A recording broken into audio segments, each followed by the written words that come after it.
नमस्कार दोस्तों, पेट पूजा रेसिपीज़ में मैं पूजा एक बार फिर से आपका हार्दिक स्वागत करती हूँ। और इस वीडियो में मैं आपके साथ शेयर कर रही हूँ कि मटर का सीज़न जाने से पहले पूरे 1 साल के लिए उस मटर को हम फ्रीज़र में कैसे सेफ रखें।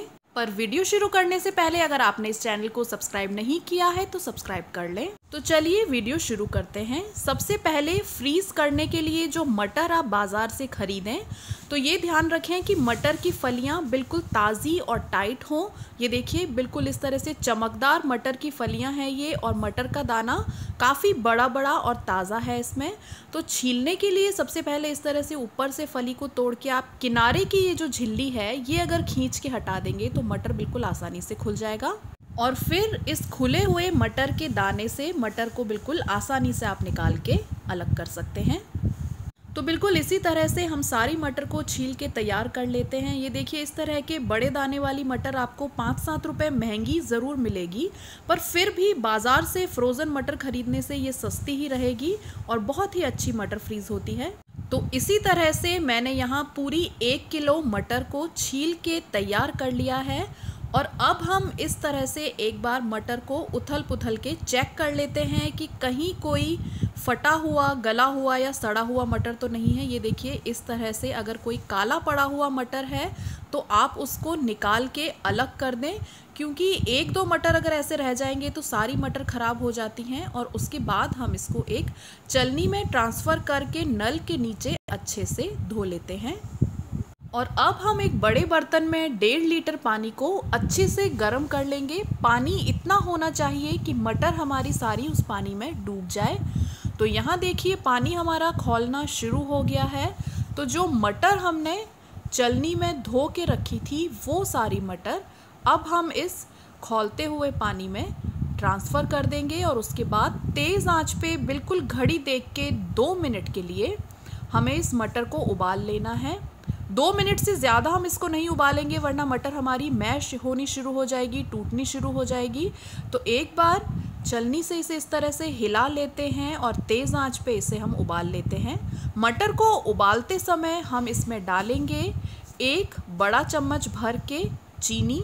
तो यहाँ मैं चीनी भी इसमें डाल देती हूँ। चीनी डालने से 2 फ़ायदे होंगे। एक तो मटर का रंग बिल्कुल प्राकृतिक हरा बना रहेगा, और दूसरा इसके अंदर एक बहुत ही अच्छी सी मिठास आ जाएगी जो कि मटर पनीर या मटर पुलाव या कोई भी मटर की डिश में बहुत ही अच्छी लगती है। तो अब हम तेज़ आंच पे चीनी के साथ इस मटर को 2 मिनट के लिए उबाल लेते हैं। 2 मिनट हो गए हैं और ये देखिए मटर के सारे दाने तैर के सतह के ऊपर आ गए हैं। तो इसका मतलब ये है कि मटर जो है वो गर्म पानी से अच्छे से स्टरलाइज हो गई है। तो अब हम गैस को बंद कर लेते हैं और उसके बाद आगे के प्रोसेस की तैयारी करते हैं।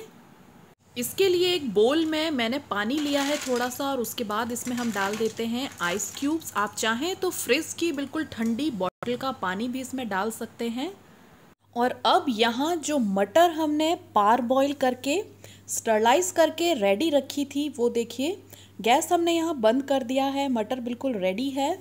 तो अब हम एक झारे से इस मटर को बाहर निकाल लेते हैं। गर्म पानी इसमें से हमने इस तरह से झाड़ लिया है, और मटर को अब हम इस बिल्कुल ठंडे पानी में डाल देंगे, जिससे कि इन मटर का कुकिंग प्रोसेस जो है वो बिल्कुल रुक जाए और मटर और आगे पके नहीं। कुकिंग में इस प्रोसेस को ब्लांचिंग कहते हैं। तो यहाँ पे हमने मटर को ब्लांच कर लिया है।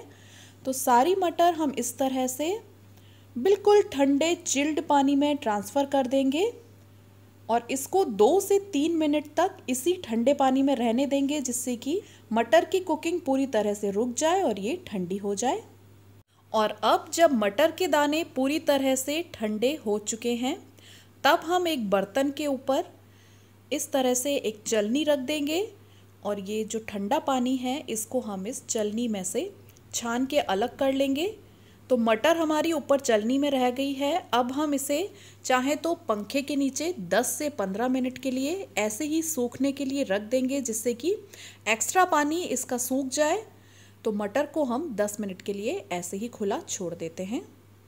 और इस मटर को फ्रिज में स्टोर करने के लिए आप इस तरह से जिप लॉक बैग का इस्तेमाल कर सकते हैं। इसमें ऊपर की तरफ इस तरह से जिप लगी होती है और ये इस तरह के पैकेट्स में बाजार में मिलते हैं। ये एक पैक में यहाँ 10 जिप लॉक बैग आपको मिलेंगे। ये अलग अलग साइजेस और अलग अलग तरह के आकार में आपको मिल जाएंगे, या फिर आप चाहें तो इस तरह के एनवायरो बैग का भी यूज़ कर सकते हैं जो कि फूड ग्रेड बैग्स होते हैं। तो आप चाहें तो इन बैग्स के अंदर भी मटर को स्टोर करके फ्रिज में रख सकते हैं। तो 10 से 15 मिनट मटर को हवा में सुखाने के बाद अब हम इसको जिपलॉक बैग में पैक कर लेते हैं। तो यहाँ मैंने हैंड ग्लव्स पहन लिए हैं। अगर आपके पास हैंड ग्लव्स ना हो तो आप एक साफ और सूखी करछी की सहायता से मटर को बैग में ट्रांसफ़र कर सकते हैं, क्योंकि हमने मटर को पारबॉईल करके अच्छे से स्टरलाइज कर लिया है। तो अब हम यहाँ सफाई का खास ध्यान रखेंगे।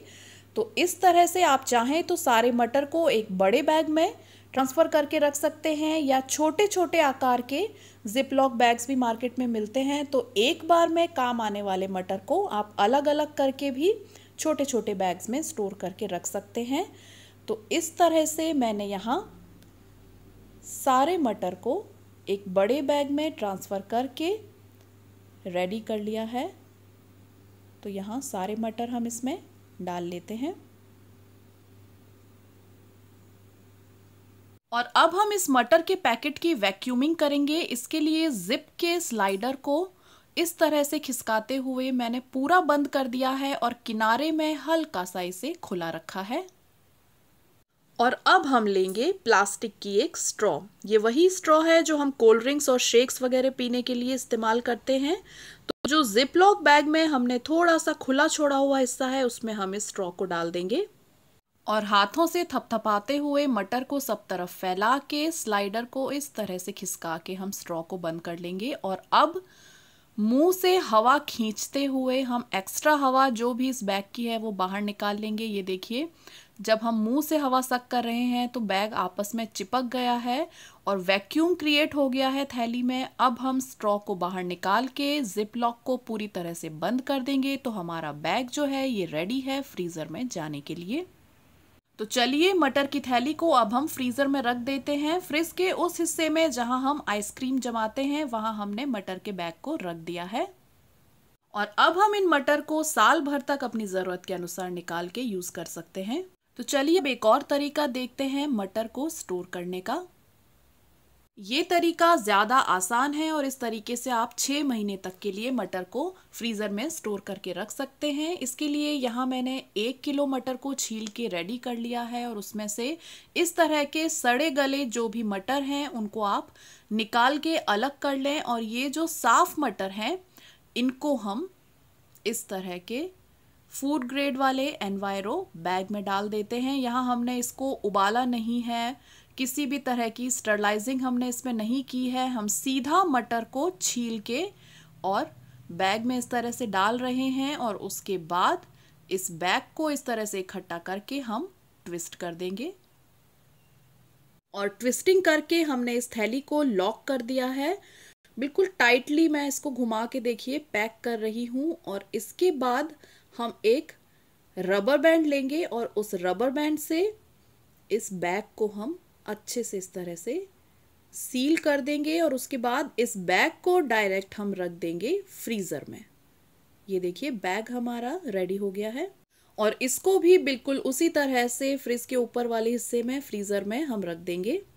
और अगर आप जिपलॉक बैग या प्लास्टिक बैग में मटर को नहीं स्टोर करना चाहते तो आप इस तरह से स्टील के बर्तनों में भी मटर को छील के सीधा ही उस बर्तन को फ्रीज़र में रख के फ्रीज़ कर सकते हैं। ये देखिए, यहाँ मैंने भगोने में मटर छील के सीधा भगोने को ही फ्रीज़र में रख दिया था। और इस तरह से फ्रीज़ की हुई मटर भी 6 से 8 महीने तक बिल्कुल सही बनी रहती है फ्रीज़र में। आप इस तरह से स्टील का ढक्कन लगा के बर्तन को फ्रीज़र में रख दीजिए। जब भी ज़रूरत हो अपने ज़रूरत के अनुसार मटर निकालें और उस भगोने को फिर से फ्रीज़र में रख के फ्रीज़ कर दें। तो इन सारे मेथड में से जो भी तरीका आपको आसान लगे वैसे ही मटर को स्टोर करें और पूरे साल लुत्फ़ उठाएं ताज़े स्वादिष्ट हरे मटर का।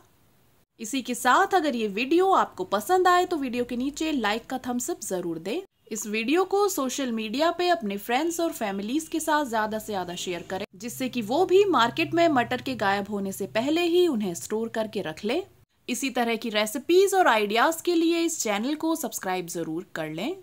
और जी हाँ, अच्छा खाना इसी तरह बनाते रहें।